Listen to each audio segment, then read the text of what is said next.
3. The freedom of self-consciousness.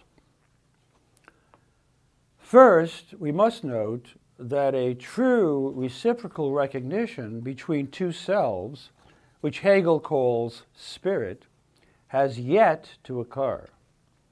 It will begin to occur in parts of reason and will be perfected at the conclusion of spirit in evil and its forgiveness. In this last section, we will briefly describe the worldviews of the three shapes and their respective attitudes towards the world, i.e., the object of consciousness destined to become one with self-consciousness. All three of these pre-medieval and medieval shapes are informed essentially by the same independent and free self-consciousness achieved by the slave in the previous dialectic, a self-consciousness rooted in the freedom of thought and devotion. Quote, "We are now in the presence of a consciousness which is aware of itself as essential being, a being which thinks or is a free self-consciousness." End quote. First, Stoicism. Quote, "Its principle is that consciousness is a being that thinks, and that consciousness holds something to be important or true and good only insofar as it thinks it to be such." End quote. To the Stoic, the world as such, in all its complexity, detail, and difference, means nothing. Only thinking is important. For when he thinks, whether in chains or on the throne, he is absolutely free. And this because in thinking, I am in relation to an object, namely a thought, which is not different from me, but is in fact myself. The problem with the Stoic is that he lives only in his interior life, his mind, and is aloof from the actual world and everything in it. He has, quote, "only the concept of freedom and not the living reality of freedom itself," end quote.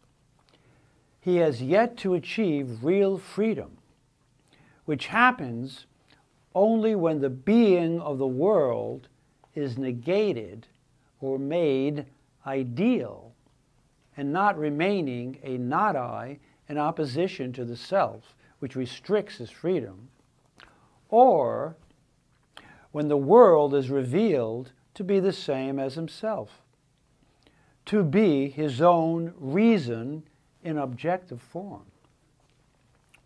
Hence, quote, "the Stoics' abstract freedom is only the incomplete negation of otherness or the world," end quote. Second, quote, "It is skepticism," says Hegel, "that is the realization of that of which Stoicism was only the concept, and is the actual experience of what freedom of thought is," end quote. In effect, the skeptic engages with the world and shows by skeptical equipolant pro and con argument how objects are not real but only appearance. Skepticism, Hegel says, is in fact the dialectical movement which sense certainty, perception, and understanding each is, and is also what is unessential in the master-slave relationship.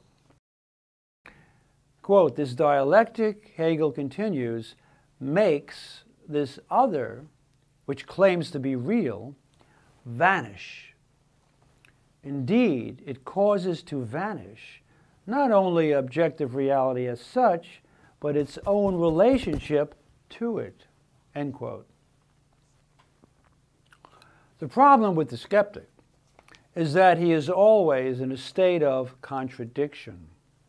At one time, his is, quote, "a consciousness that is universal and self-identical, as it is the negation of all singularity and all difference," end quote.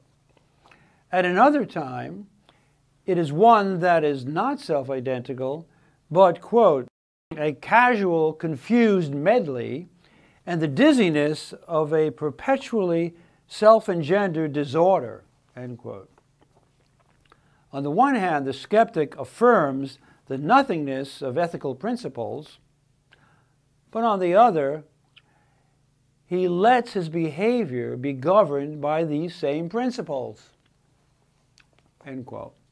Next, we have a new shape of consciousness which brings together the two thoughts which skepticism holds apart.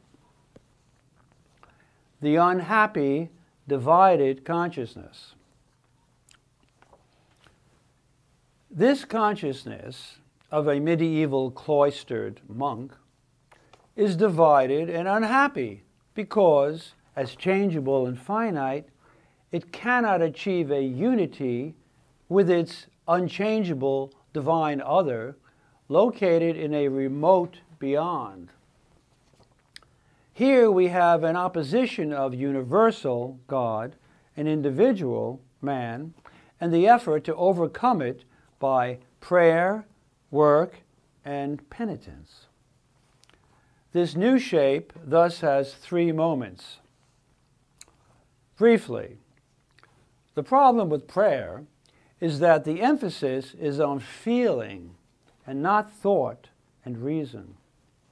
Quote, "As devotion, its thinking is no more than the chaotic jingling of bells or a mist of warm incense." End quote. However, it has made an advance upon Stoicism, which avoids individuality, by being a unity of pure thinking, or devotion, and individuality. It also knows that the unchangeable has taken on the form of individuality in Christ's incarnation as the Son of God. But because the incarnation was in the remote past, and the present divine individuality lives in the beyond, the goal, unity, remains unattained. The problem with the monk's work and labor in the fields is that while on the one hand the monk feels closer to God and that he regards the world, the fields, and the gifts they offer as sanctified by God, on the other hand he views his enjoyment of these gifts as a form of pride. Finally, there is the problem with penitence. In order to achieve the union of his particular individuality with the unchangeable universal, the monk feels he has to negate his being for himself and renounce his individual will. To do so, he enlists a mediator or priest to help him by renouncing his will and surrendering all decision-making responsibility to the priest. But this does not work once he realizes that he is the one who has surrendered his will to the priest, etc. Thus his will has not, in fact, been surrendered or negated. But, as Hegel says, quote, "The surrender of one's will is only from one aspect negative. In itself, it is at the same time positive. For it is really the positing of one's will as the will of another, God. Hence, of one's will, not as a particular, but as a universal will, namely the will of God, end quote. And this is a unity of individual and universal will, which Hegel will call reason, which is a unity effected by the mediator or priest, resulting not only in a unity of consciousness and self-consciousness, but in consciousness becoming certain of itself as all reality.